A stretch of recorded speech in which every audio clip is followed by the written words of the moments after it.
but folks off, I'm gonna switch over to Mac.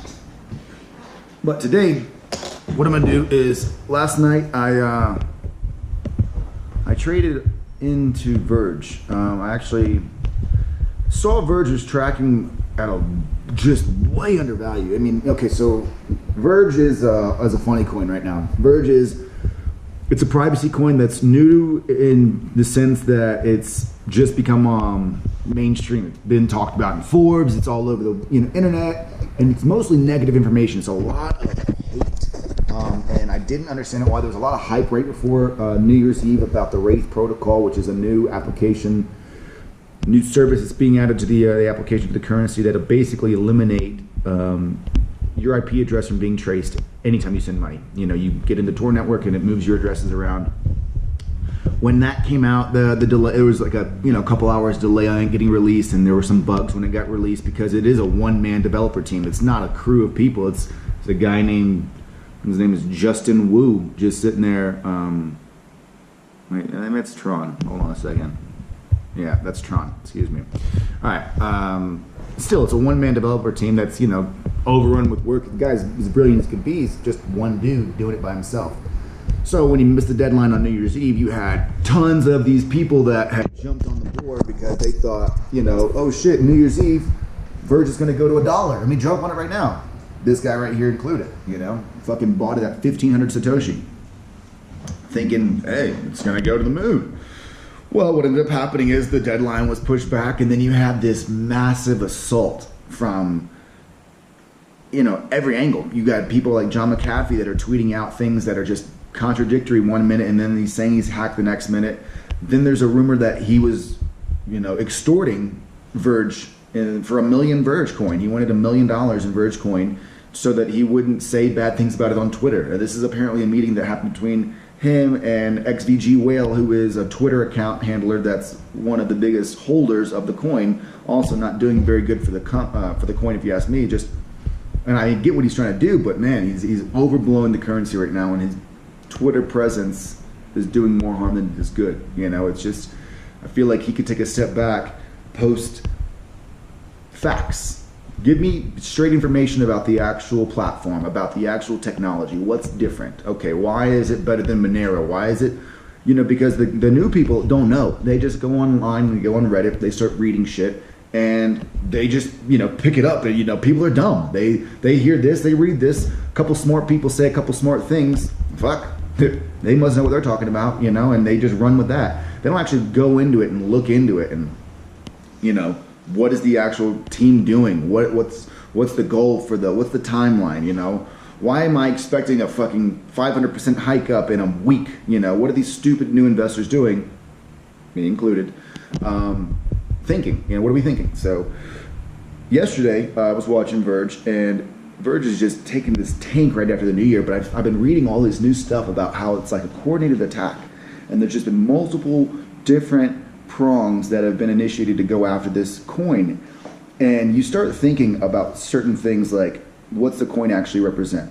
Anonymity, right? Privacy, hiding from the government, from the banks. That's what that coin is. So you start thinking about, well, who are the powers that be that might want to hurt this coin? And you can start thinking about some big people that might want to not see this coin go all the way, or might be afraid of it. Could be other coins in the area. Could be attacks from well-funded camps in the Monero, or whoever knows. I'm not saying that it is. I'm just speculating. But what's definitely happening is there's definitely coordinated attacks happening against Verge. You can see it every time Verge's price would go up a little bit. You get these weird floods online from Reddit forums of people just claiming that they were publishing your IP addresses, which is just a complete false lie, and it wasn't true at all. But people freak out because, oh, Wraith isn't actually working. In fact, it's publishing your IP addresses. Sell. So you see these huge crashes. Or McAfee comes out and states that, he never claimed that Verge would go to whatever, whether you did or not, or whether you just didn't get paid your bribe that you wanted. I don't know. Now there's some new rumor about some Belize government officials or information that McAfee has about Belize government. I don't care. It has nothing to do with the coin. It's just dirty. Get it away from me. let's get back to the principle. What is Verge coin and what can it do for me? It's a privacy coin that's going to allow us to send lots of money wherever we want without the government knowing. And that's what the truth is, and that's what we want. That's what the whole point of Bitcoin was to create freedom from control and entities that, you know, want to exert the control over us, whether it be the IRS or any agency that wants to come after what's yours. It's yours, your money. It's not theirs. They didn't earn it. You did. And, you know, that's how I believe. So like things like Ripple, you'll see throughout my podcast a trend towards, I want to get away from everything that is the banks and the centralization and the Fed, because Ripple, I get Ripple's got a lot of heat behind it. People are just excited about it. It's going to be on Coinbase. Ooh, the banks are using it for transfers. Yes, I get what you're saying. I get it. And I could see $1 trillion pouring into the marketplace too. You're right.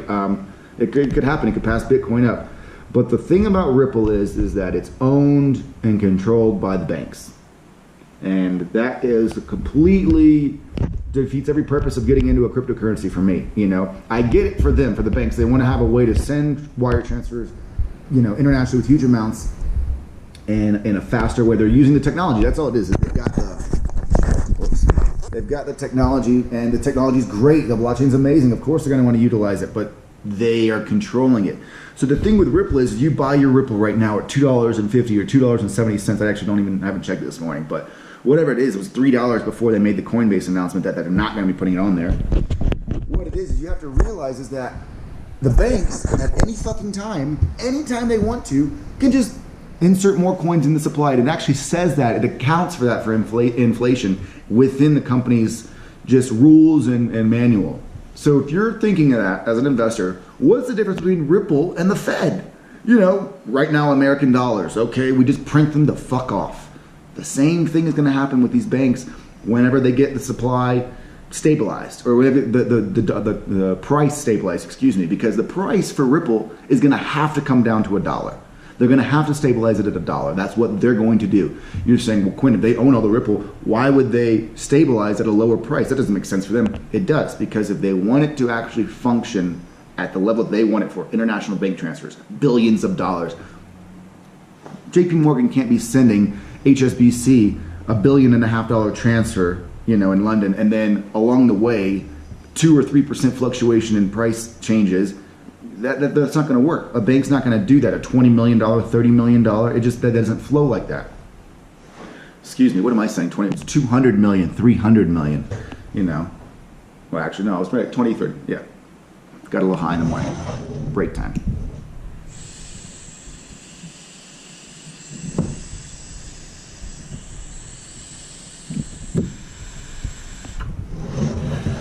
That was not a good hit. But the point I'm trying to make, guys, is that if you have something that's controlled and owned by the banks, that can be manipulated by the banks whenever they want, you can't really trust it.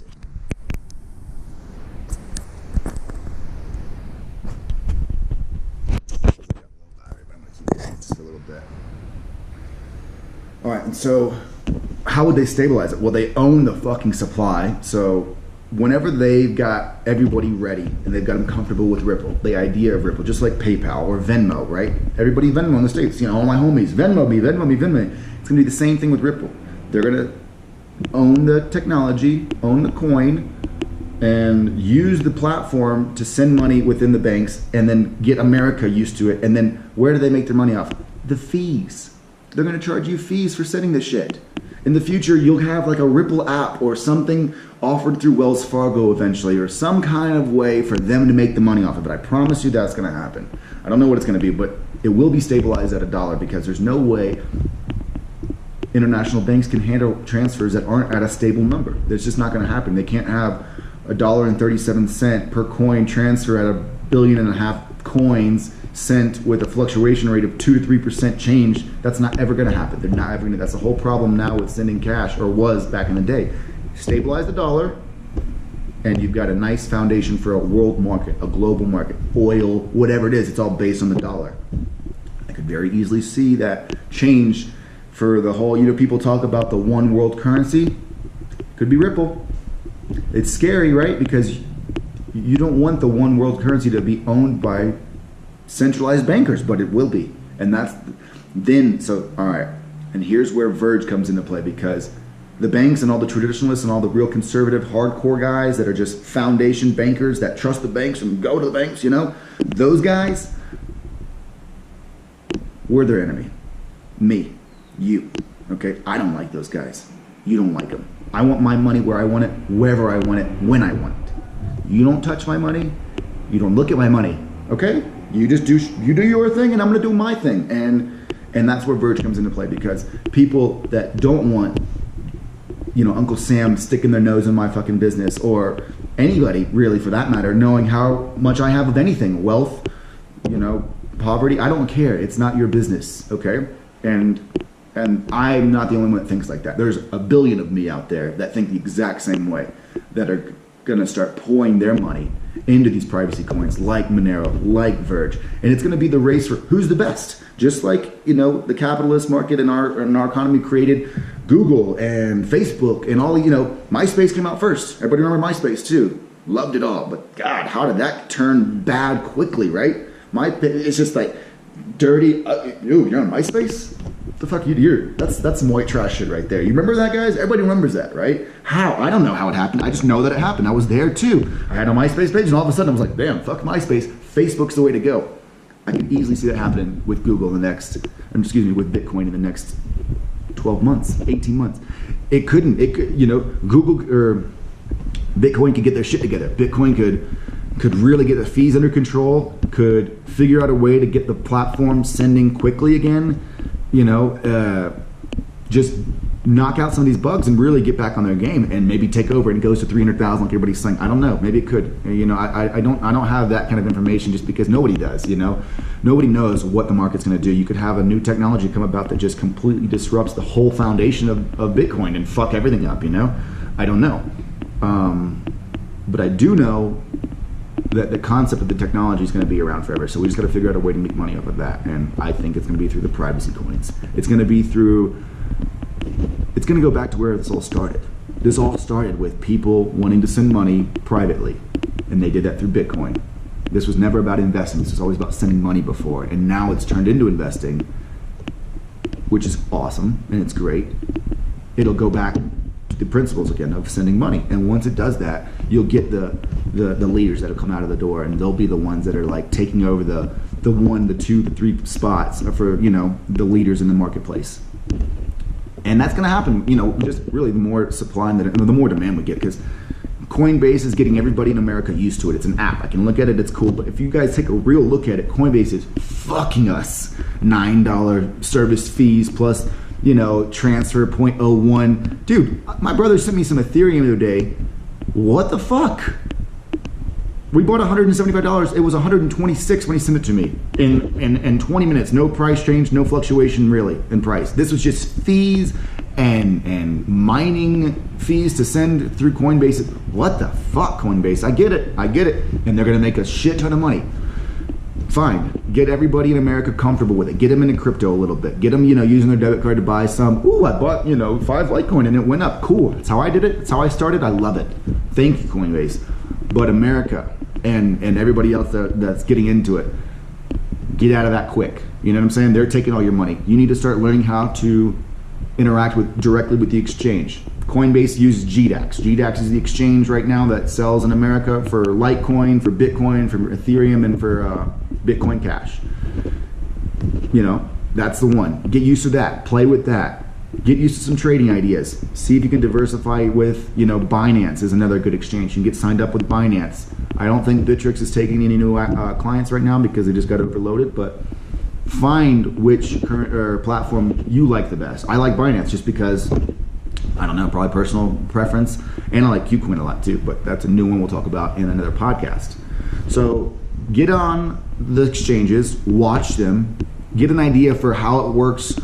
You know, you're gonna literally spend a lot of time looking at graphs and charts and reading people talk about shit that they don't know about and weeding through 90% of bullshit, just like, you know, you're gonna have to do with me. I hope that I'm giving you 90% good and 10% bullshit, so, you know, hold me accountable. But yeah, That's a good start, guys. All right. Thank you. Take care.